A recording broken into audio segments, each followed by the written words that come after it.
اللہ وبرکاتہ۔ الحمدللہ رب العالمین والصلاة والسلام على سید المرسلین وعلى آلہ واصحابہ اجمعین، اما بعد فقد قال اللہ تبارک وتعالی فی القرآن المجید والفرقان الحمید، اعوذ باللہ من الشیطان الرجیم، بسم اللہ الرحمن الرحیم۔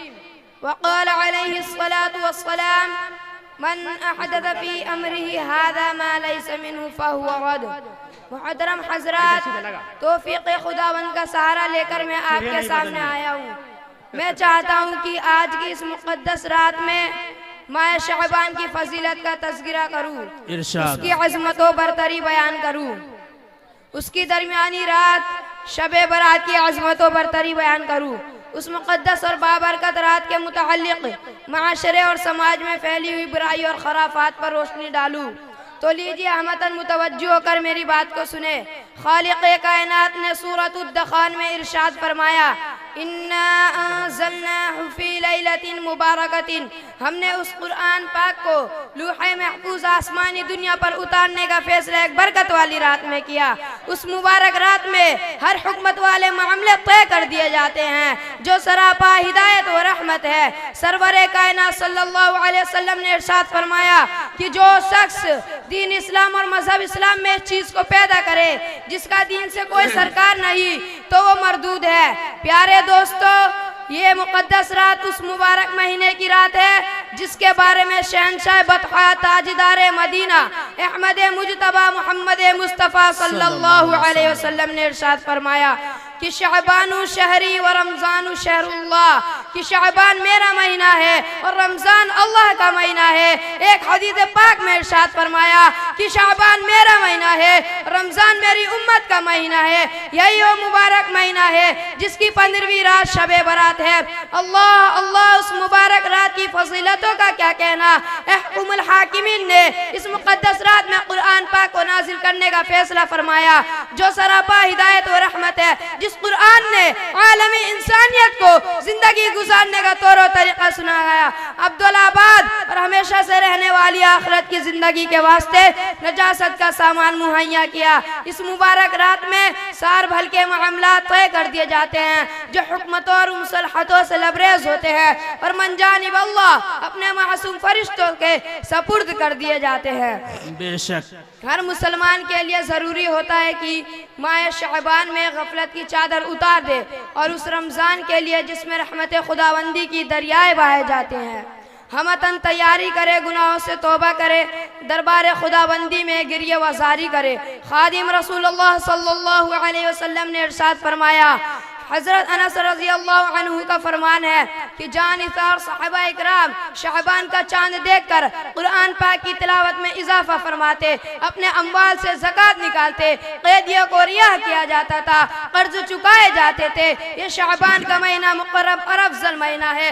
اللہ پاک کی مخلوق میں مقرب فرشتے 4 ہیں، جبرائیل امین افضل ہے، مقرب صحابہ 4 ہیں، ابو بکر صدیق رضی اللہ تعالیٰ عنہ افضل ہے، مقرب نبی 4 ہے، محمد صلی اللہ علیہ وسلم افضل ہے، مقرب مسجد 4 ہے، مسجد حرم افضل ہے، مقرب مقامات 4 ہے، مکہ مکرمہ افضل ہے، مقرب دریائے 4 ہے، دریائے فرات افضل ہے، مقرب پہاڑ 4 ہے، طور سینہ افضل ہے، مقرب رات 4 ہے، شب قدر افضل ہے، مقرب مہینہ 4 ہے، ماہ شعبان افضل ہے۔ اللہ کا رسول تو ماہ شعبان کو اپنا مہینہ قرار دے رہا ہے، ہمیں کہ جو اس کے انوار و برکات سے محروم ہے۔ یہ غفلت اور ناسپاسی نہیں تو اور کیا ہے۔ دوستو، میری ماں، تمہاری ماں، سارے عالم کے مسلمانوں کی ماں عائشہ صدیقہ رضی اللہ تعالی عنہا ارشاد فرماتی ہے کہ ایک مرتبہ سرور کائنات صلی اللہ علیہ وسلم سے پوچھتی ہے، کہتی ہے کہ کیا وجہ ہے، کیا سبب ہے آپ ماہ شعبان میں بہت ہی زیادہ روزے رکھتے ہیں؟